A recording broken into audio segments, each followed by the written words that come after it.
Asia Tech Podcast with Graham Brown and Michael Waits.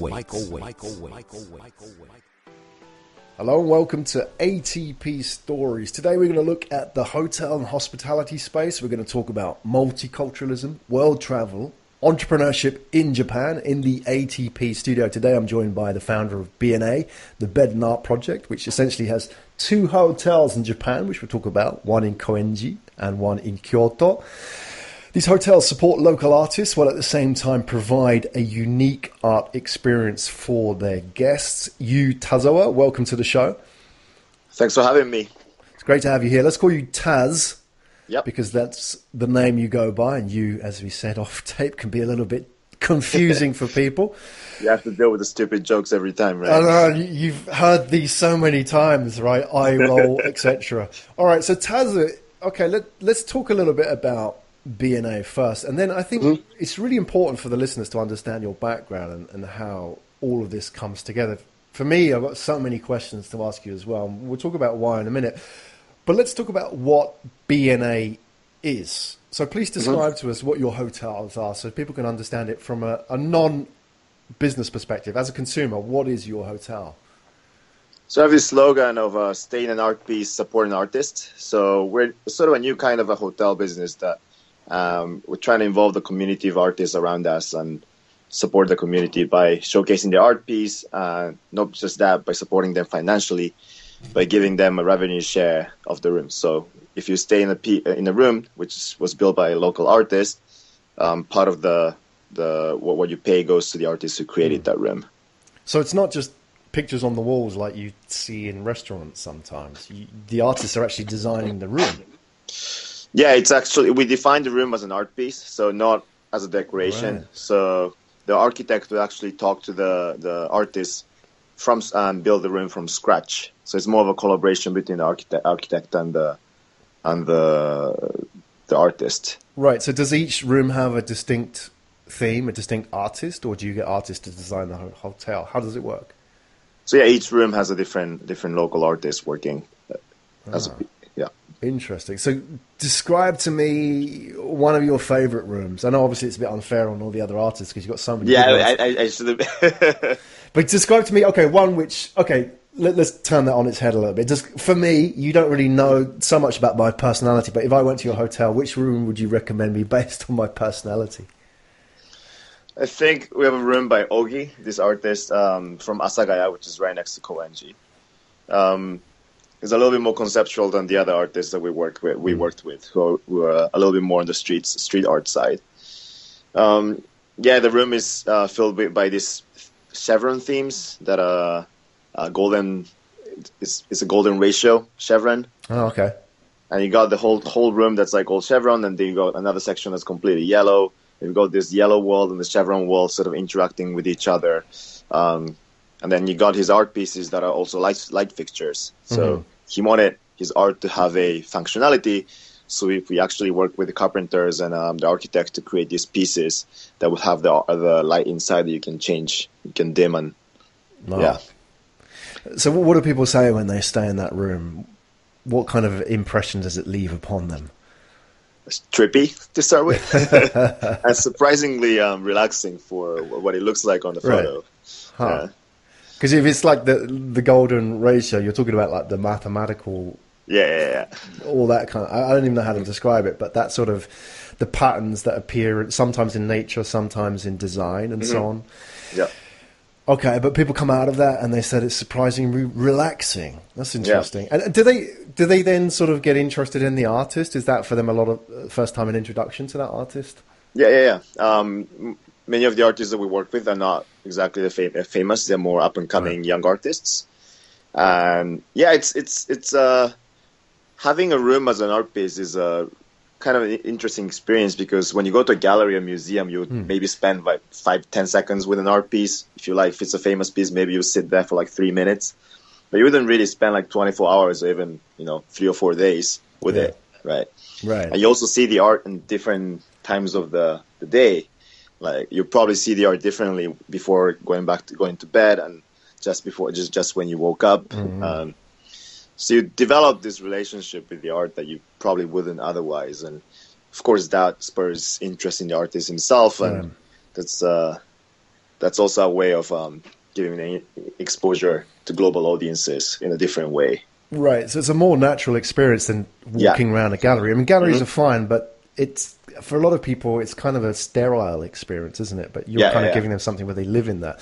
What I would be worried about, Taza, is as a customer, as a guest in your hotel, okay, this is an amazing experience. I'm living in it, but if I knock over that lampshade, that's $1,000 I've just broken. Do you ever worry about those kind of things? How do you deal with that? Because they're not just kind of breaking something that you can replace at IKEA. You're breaking art, right? I mean, how do you deal with that? Of course, as my co-founder is an architect, and that's obviously a part of the concern. But as we design it, we obviously design it as a room, and has to be useful and usable, and make sure that it's not easily breakable. Right. And if it do, we have insurance as well, so it should be all right. All right, how do you? Okay, so all right, so let's just talk about a little bit about these rooms so people can picture it if they're listening. So you've got the artist who's designed a room for you. Has there only been? Okay, I've got a couple of questions. Has there ever been a case where an artist has designed something you thought that's not going to work, but it really did work and it surprised you? And also, has there been cases where artists have really pushed the limits of what's possible, and you've just had to kind of because artists are creative people, they don't necessarily exist in a box in a room. So can you share some stories with us about that? I think different artists have very different approaches, and I think, as I said earlier, it's more of a collaboration work between the architect and the artist. And most artists probably have never built a complete room where people have to stay. A lot of artists just work with a canvas, with a wall, and it's really up to us or up to the architect to bring out their creativity and to create a sort of uniform space with a unifying theme that it's also livable and comfortable. So we don't, generally what comes out has been great. And honestly, like the hotels that we have like so far are tiny, so we haven't had any. Yeah, it's so far so good. But our challenge is now expanding to hotels with a much bigger number of rooms, which are working on right now. Cool. All right. Well, we'll talk about your journey with B&A and what you've learned in the process from the beginning to where you are in a minute. I think it's really important that people understand a bit about your background. Now, put this into context. Anybody listening to you may think, I know you've got a Japanese sound, but you sound Spanish speaking English, which is really weird. It's like you've got, and I know there are some South Americans who obviously have the Japanese lineage, they've maybe 2 generations ago, but you're not that. You're Japanese born, and you've got this really interesting history where you've lived in the UK and Spain and America, and you've picked up this exotic Spanish accent to English and a Japanese face. It's just kind of like, let's put all this together. What do we need to know? Tell us, without giving us your life story, tell us a little bit about your background and the kind of places you've lived. So I was originally born in Kobe, which is famous for Kobe beef. And I moved to Barcelona when I was 6, with my dad, who was doing his PhD in Barcelona for Catalan philology. To become a professor in Catalan culture. And I lived and went to a local Catalan school. So I picked up Catalan as my second language and then Spanish. After moving back to Japan, I moved to the UK for an international school at United World College for the last 2 years of my high school. And then I moved to the States for a university and grad school at the University of Pennsylvania. And after that, I came back to Japan. Right. And can I ask, how old are you now? I'm 30. So you're 30, and you spent a lot of your life outside of Japan, right? Especially, and interestingly, age 6, you went to a Catalan school. Was it an international school or was it a local school? No, it was a local Catalan school, yeah. So it's not like you were learning Spanish, you were learning Catalan as well. I think I remember having maybe 2 hours of Spanish class a week, and everything else was Catalan. I imagine from age 6, my son actually, at age 6, went into a Spanish school. So just, curious to know your experience is that you went into a Catalan school, you learned Catalan. Do you speak fluent Catalan now without an accent? Yeah, I actually do, yeah. Right, because at that kind of age, if you pick up a language, you sound like a local, right? When you're older, obviously, it's a lot different, isn't it? Because you never lose the accent. Yeah, I think as language-wise, I think my English is better than Catalan now, but accent-wise, my Catalan accent is much better than my English accent. You don't speak with an English accent in Catalan, right? No. do you surprise local Catalan people when, there's this Japanese face speaking fluent Catalan? Oh, yeah. What sort of reaction do you get when you... It's like, whenever I meet a Catalan person outside of Catalonia and I speak with them in Catalan, they're like, oh my God, you're my best friend. Let me buy you a drink. That's amazing. I think it's really interesting about this because there's a really serious point to this as well. It's about culture and about, growing up and about learning to live in those environments as well and how that kind of creates an entrepreneur as well. Yeah. I'll come to that in a minute. Your background as well, you've lived it obviously in Spain, in Catalonia, and you've lived in the UK and you've lived in the US and Japan. Do you ever, when you think about yourself in terms of your identity, I know this is something that I think about because, we've lived in the UK, Spain and Japan. It's not so dissimilar from yourself. How do you think about yourself? Do you think about yourself as, I'm Japanese and therefore I'm this? Or do you have kind of a different view to most people? Same with like British people, I guess. But what about yourself when you think about these things? I do feel Japanese the most, but as I think is a common phenomenon for people like us, usually called third culture kids, I think as friends, we associate ourselves more with other third culture kids than any particular single nationality, single culture person. So I would probably become better friends with somebody, let's say an Indian person who grew up in Kenya and Germany versus a Japanese person who just grew up in Japan. There's a lot of shared experience there, isn't there? Do you find that has some kind of impact on your entrepreneurial mindset? Because the reason I ask is, we've done, for ATP Stories, we've done over 100 interviews now. I'm based in Tokyo. My co-host Michael's based in Bangkok, but he's lived in Tokyo for 20 odd years. And you're the second Japanese person we've had on this show, the second entrepreneur out of 100 plus. And here's the interesting thing, if like me, you've grown up and Japan was always the world leader in technology. You had Sony, National, Panasonic, NEC, etc., etc. Yeah. And people always think Japan is a high-tech industry, high-tech country, which it is. But I think a lot of people are surprised when they come here and they then talk about high-tech and entrepreneurship is actually there's very few entrepreneurs by comparison to some of the countries you've lived in, right? Yeah. How do you feel with yourself? Do you feel a little bit different in terms of your approach to entrepreneurship than many of the average Japanese people around you? Yeah, I think in terms of background, having lived in different places made me comfortable in to be in a new environment, and also know that coming out of a uncomfortable or challenging environment makes you stronger, right? And at the same time, I think having spent my time in the US has been crucial in my wanting to become an entrepreneur. And once you see what's going on over there and all the upsides of being an entrepreneur, it's hard to just work for somebody. And I think that's the challenge in Japan, is that you don't see those upsides too much around. Yes. You just don't see that many success stories, right? Yeah. You see the people like Masayoshi Son, but he's like a billionaire. He's like almost like a god, not like a human being, right? To most people. Most people say, exactly. Who's like me, right? I'm just an engineer and I want to start my own startup, right? Who do I know, right? That's the problem. There's not enough story. You say the upside. There's no real platform for the stories. That's why I want to share your story, right? Because I think it is the upside for people to look at that and say, "Oh, wow, I can do that," right? Yeah. Okay. I think, yeah, just go on. You know, Sorry, don't let me stop you. no.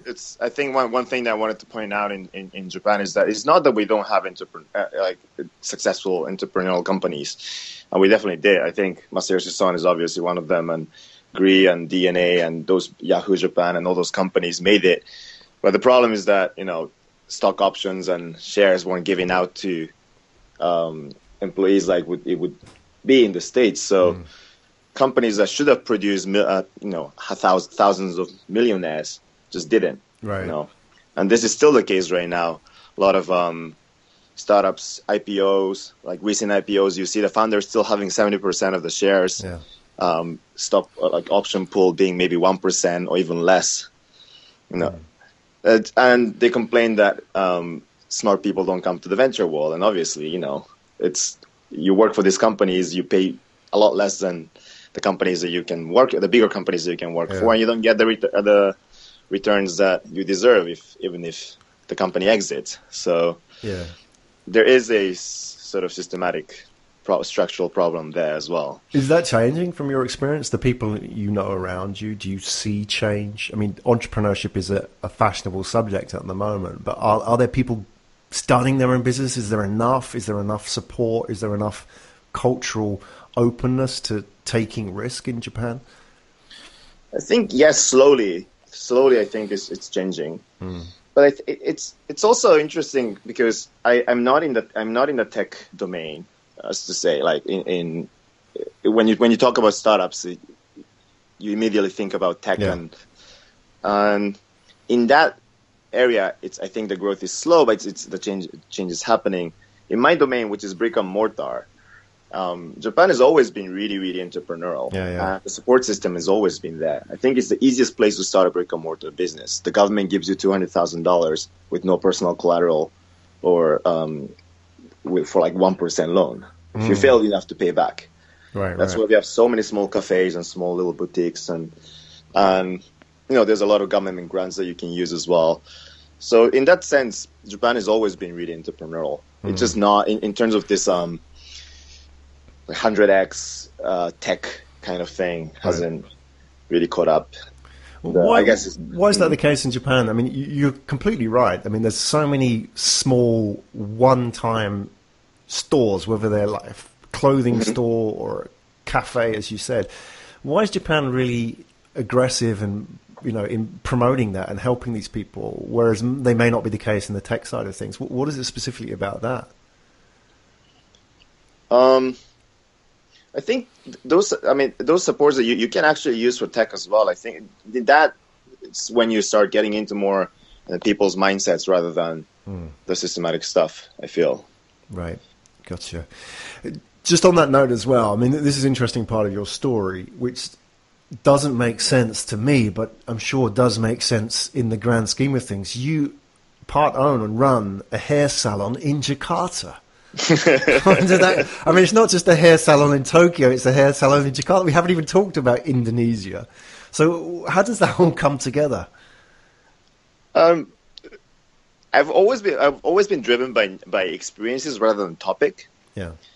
I'm a very intellectually curious person, and I'd like to understand sort of parts of the world or the society that I don't understand. So that's how after I was an engineer in college and grad school, and I went into business consulting because I wanted to get to know about business, which obviously runs the world. And when I left, it's like one of the things I always wanted to do is do something in the developing world, because I always lived in the first world per se. And I looked around Asia. One of my friends was running a business in Indonesia, so I tagged along.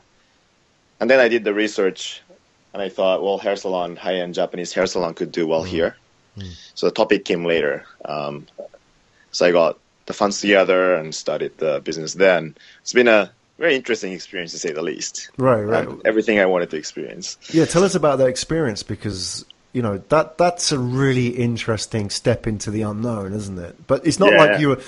I mean, it is at risk, but it's not risky because you knew you had the consulting background, so you'd seen a lot of businesses. You have this sort of cultural skill, if you like, that you see. Okay, so Jakarta, Spain, UK. For you, it's like okay, you've been here before. You know how this works. It's a little bit different. Things look a bit different. People speak different languages, but that doesn't faze you. So you go to Jakarta, and you're now setting up this hair salon. What was the experience like for you? What did you learn? What did I learn? Okay, so why did you do it in the first place? I know you said that you wanted to try it because you're curious, but why? People must have been saying to you that, come on, Jakarta, hair salon, what do you know? This isn't going to work. Yeah, I don't know, to be honest. It was just really time of my life that I really wanted to change. I was working in a big consulting firm for 3 years, and I wanted to start a business. I had started one business already, but I guess I really wanted something sort of out of the norm. And that's I guess exactly what I got. I had to strap $100,000 around my body to go through security, bribing the officers, and it's just like a movie, right? Yeah, I've seen this movie. Way through, setting up the government. Every step is like a whole mess, and there are rules, there are no rules, and it's So you actually had to strap this money to your body to get through, to bring the money into Jakarta, to set this hair salon up in Jakarta. Yeah. I mean, when you were doing that, did you ever think, what the hell am I doing?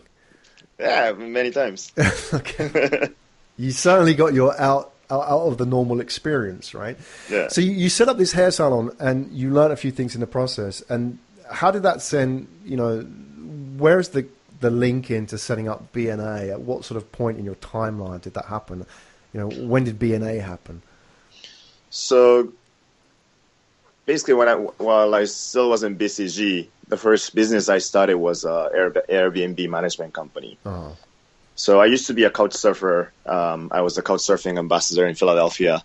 So I liked hosting people in my home, and I couldn't do that as a professional because I didn't have time. But then I realized that there was this thing Airbnb and hasn't made it to Japan yet. Well, has just made it to Japan, and maybe there was 50 rooms in all of Japan. So when I started hosting in my home, that was really successful. So I started renting out other homes, and the typical Airbnb business. But I think I was probably one of the first in Japan. So that's how I sort of got into the hospitality business, and that was right about before I left BCG. So that was in parallel to the whole Indonesia thing, and how that became BNA is I met my co-founder, one of the co-founder, Keigo, who's an architect, who's worked in a lot of the unicorn offices like Facebook office, Pinterest office, Spotify office, and is working in a couple of other unicorn offices right at this moment as well.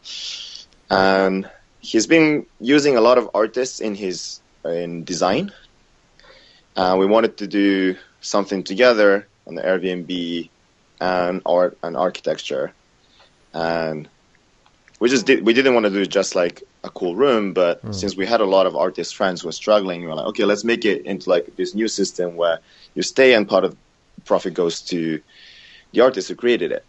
So that's how our project started. How did you get the artist on board originally? Were they easy to get because they needed the exposure, or was it difficult to sell the idea to them because for them it's they know canvas but they don't know rooms? No, it was really easy. I mean, it's more than the financial aspect of it. I think artists are really drawn to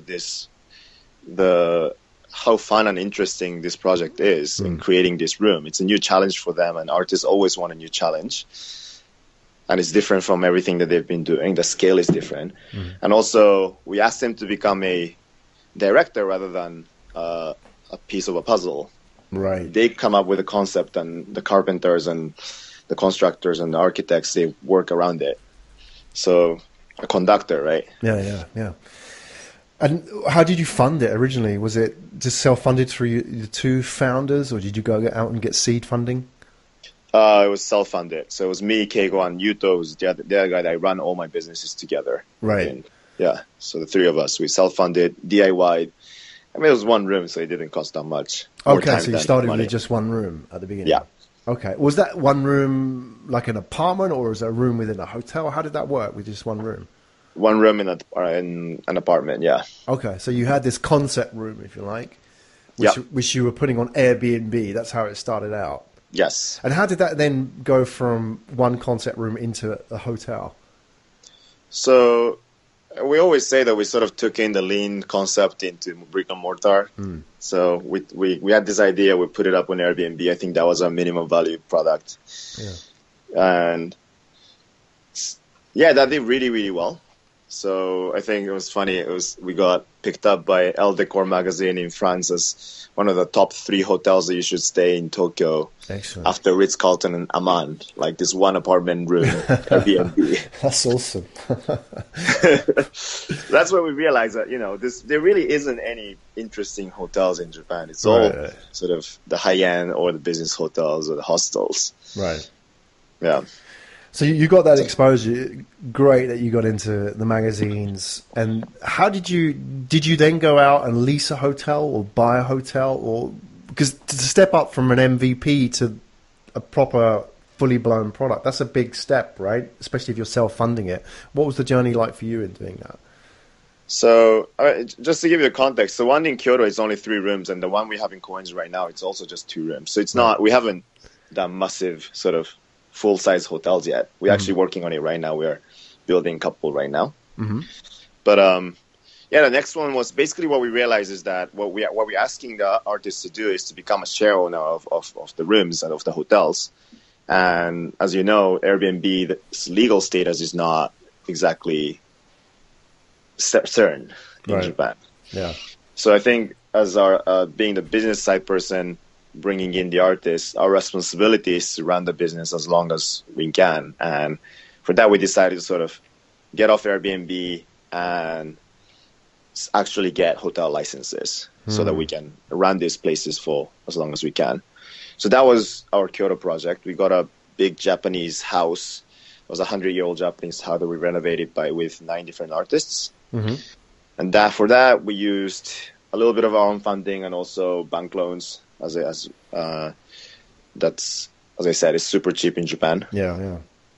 And that went really, really well as well. And as you do it in a lean process, we talked with a lot of our customers in the process. And what we realized is that what they really want is the art is great and all, but they're more interested in the culture and the community and the people behind it. So our final prototype is the Koenji one, which we built in Koenji because that's the most sort of cultural and artsy part of Tokyo. Yeah. So when we met Kenji, which is basically the center of the art community here, and he joined the team. We basically plugged into his artistic community, the hotel. That's really interesting. The way that you're building this, you're building small scale, high value, high experience hotels, so to speak, and you're building them through, you're getting the artists to become stakeholders in that process as well, whether that means they're sort of building the rooms or actually owning a part of it or, sharing the revenues or whatever. Exactly. So you're trying to minimize the risk at every stage and get people involved in the production process because, the whole production design thing is an expensive process. Yeah. You're building out these hotels. How do you actually market that? Because like you said with Elle Decor magazine, that's great, but you can't control that, can you? You don't know when the next Monocle or the next Elle Decor is going to come in or the next whoever is going to come in and do a feature on you. You can't control that. So how do you go about getting people in and, like there seems to be some sort of communication between you and your customers as well. So I'm curious to know how you actually do that beyond just being a traditional hotel or a traditional Airbnb host. What are you doing in the marketing process? It's actually been... We haven't really done much, and the media came to us. And since we opened in Koenji last year, I think we got featured over 100 different places, different media, including The Guardian and GQ and most of the Japanese TV stations, most of the newspapers. We didn't really have to reach out too much. We're starting to reach out now since we are actually developing the new hotels now.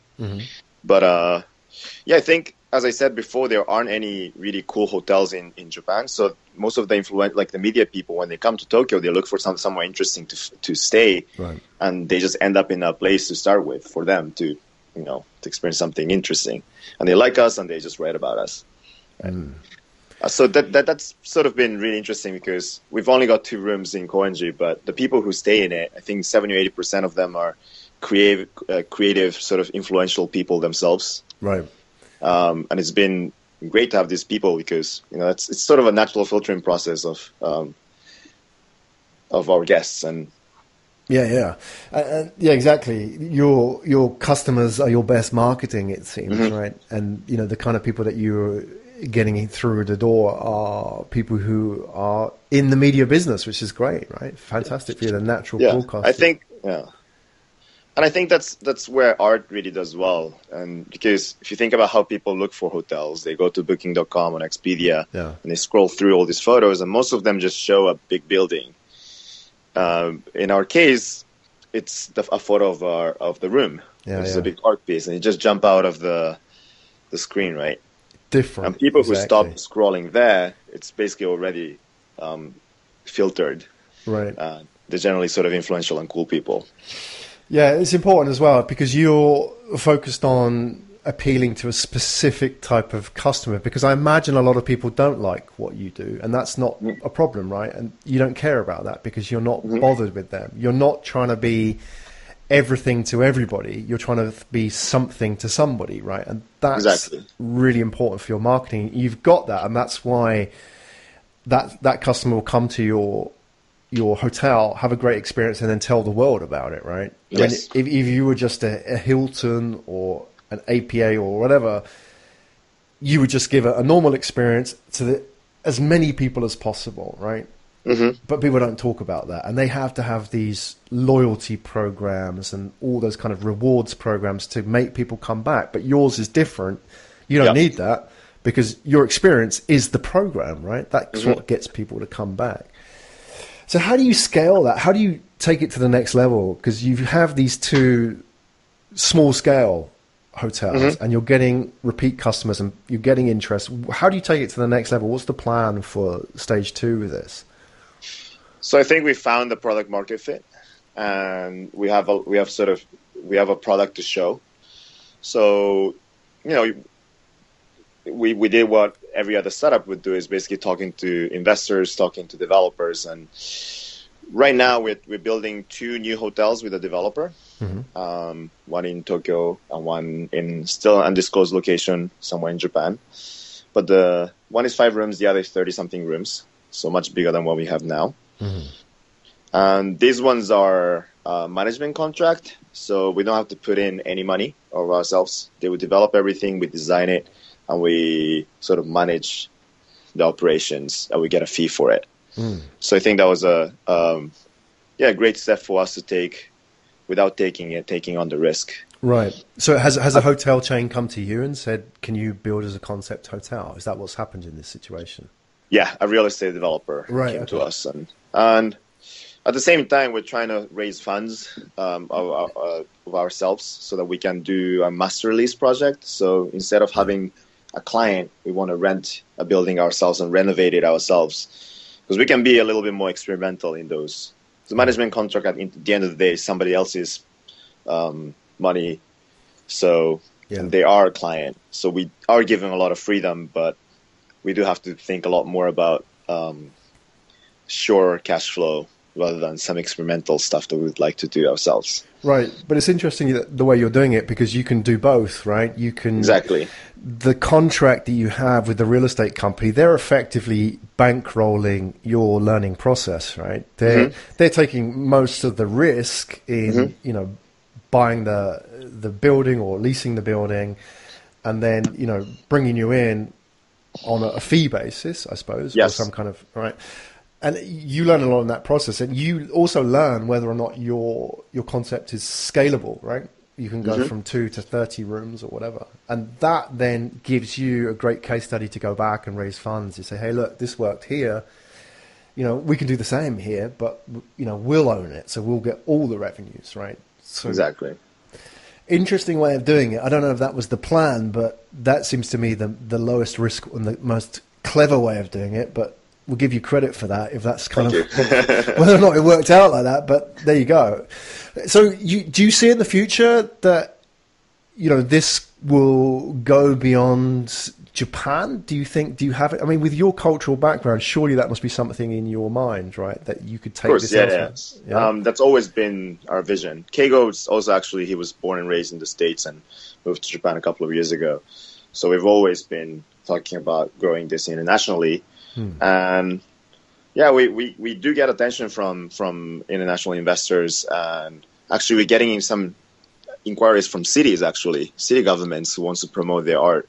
For them, it could be a sort of sustainable way of supporting their art community by giving us an unused real estate that they may have and developing that into a hotel. Right. Because we bring in audience, and the money that they spend goes into the community, and it keeps rolling. So it's much better than just giving out a grant that just gets spent in 1 year. And that's kind of dumb money, isn't it? Just kind of giving out that. And I don't want you to give anything away, but I'm just going to speak for you here. But I imagine Barcelona must be an amazing opportunity there, right? You speak Catalan. It has an amazing cultural history of art, and just public art as well. I mean, what I love about Barcelona is, unlike a lot of cities, you can walk around and there's art in front of you, right? It's not in galleries all the time. It's just there and buildings. And so I don't want to draw you to comment, but one of my top places. For sure. Although they stopped giving out hotel licenses, I think right now there's too much tourism. Exactly, but I mean, in terms of what you're doing anywhere in the world, would be interested in that. Let's talk about just in terms of, you know, bringing this full circle back to Japanese entrepreneurs, and you know, listening to your story. I think Japanese entrepreneurs are, like we said earlier, you're the upside in the sense that, you know, whether or not, you know, stories like this succeed long term. The point is, it's somebody trying and somebody making an effort to design a life for themselves that they want to live, right, and do something they can be passionate about. And I think for Japanese people, that really, you know, strikes a chord with them, because so many, you know, it's a very creative society, it's a very design focused society, and people want to do this stuff, but often they don't have the examples or the opportunities to go out and do this stuff and say, okay, I feel confident I can do this now. If you look, first of all, do you get Japanese entrepreneurs come to you for advice because of what you're doing? Because, you know, you are blazing a trail in a way for a lot of Japanese. Do people reach out to you and say, how do I do this? Yeah, they do. And what do you say? Honestly, so, as I always say, there's not much risk associated with it. You can, as I said, there's public money that you can get to do it. And to be honest, as I said earlier, I think stuff like what I do is becoming more and more popular. Opening sort of design-focused cafes or community-focused projects, real estate projects. I think younger people are, especially after the 3/11 earthquake, people are much more focused on like sort of small-scale community-based projects. So I see that part of the scene becoming bigger than the sort of big picture tech startups. I think that might something have to do with who we are as people. The Japanese tend to be more craftsman-like and more small, close community type people rather than sort of big picture. But yeah, I do see a lot of new projects coming out that But, you know, you talk about being low risk, and okay, there's free money effectively out there, whether that's government money or 1% bank loans. It's free, right? It's pretty much, you know, low risk. But the risk beyond the financial side, I think, is what I'm interested in, is that, you know, if I was a salaryman and I'm thinking about doing this thing, it seems to be like now a lot of the advice is about, you know, like side business, you know, start a business at the weekend type thing. It's kind of like, it's almost like a hobby. Yeah. And it's kind of like, yeah, you can have the best of both worlds. You can have a comfortable salary and a reputable company, career, and you can do a little bit of risk on the side. But taking that step and actually starting your own business, I think that's the risk, isn't it? Because you have to leave all that stuff behind and say, right, I'm going to do this. If somebody came to you and said, hey, look, I work for Sony. Mm-hmm. I want to do what you do. Shall I quit everything and just start, or should I do this on the side? Well, how do I do this? How do I get started? Because there's such a big gap, isn't there, between being in salaried work and starting a business 100%. What would you advise? I think there's 2 points to this. I think first, I usually advise for them to start something, anything. It doesn't have to be. It doesn't have to be your passion. It could be anything. If it any small opportunity, and as long as you're aware of new opportunities within that, as you do that, then that can develop in something that's more meaningful. For me, that was Airbnb. I never thought an Airbnb business would actually develop into art hotel business that would be my passion. I did it because the opportunity was there. It was easy to start as a side business. I think it's dangerous. I think it's very dangerous to start looking for your life passion and not start anything until you find that, because many times you won't find it unless you start something, anything. Right. That's really interesting, isn't it? That's what I usually say. And another part of what you said is that I think one thing that's changing in Japan and like to change younger people's mindset is that this whole big company thing, before you would join Sony and you'll be set for life. Because as you see recently, Toshiba is going down, Sony is going down, all these big corporations that were deemed indestructible are all going down. So I think this whole mindset of, okay, if I stay in this company, I'll be set for life. There's no risk associated. In that rhetoric itself is changing slowly but surely. It's actually riskier to stay, right? That's what we're saying. Yeah, great advice. And I love that bit about saying that, don't always, focus on your passion, because, it's kind of a destination, isn't it? And you got to just get moving like you've done. Momentum is so important, isn't it? You get moving, you find the answer, rather than wait for the perfect situation to make your move, because that will never happen, will it? You've got to take a step in more or less the right direction first, and then opportunity comes to you, doesn't it? And that opportunity creates the energy which takes you towards your passion, right? Yeah, it's just, you just have to be open. Once you start something, you just have to be open about changing that something, or the opportunity that thing that you're doing brings. For sure. Well, that's Yu Tazawa, everybody, and founder of BNA, the Bed and Art Project, and you can go and check out his 2 hotels. We'll give some links in a minute before you go, but I think it's a really inspiring story, especially for Japanese entrepreneurs as well, because I think the challenge here is that people need examples, people need stories, people need role models. You can give people facts, you can give people numbers, but they hear Taz's story, and that's the seed planted in their head that then grows, and becomes an opportunity for them. That's what's going to make change with them. So just coming here and sharing your story, I think, will help people do that. Doesn't just have to be Japanese people. It can be anybody in the world, right? Anybody thinking of taking that step. So Tazu, before you go, please share with us some links where we can find out more about you and BNA and any other kind of projects that you're involved in, because I'm sure people want to reach out and find out more about you. Our main website is bna-hotel.com. You can jump to our corporate website there as well. My hair salon is Hair Lounge Ryoji Sakate in Senopati, Jakarta. And in BNA, we're actually raising funds right now. So if you're interested in investing in us, please reach out.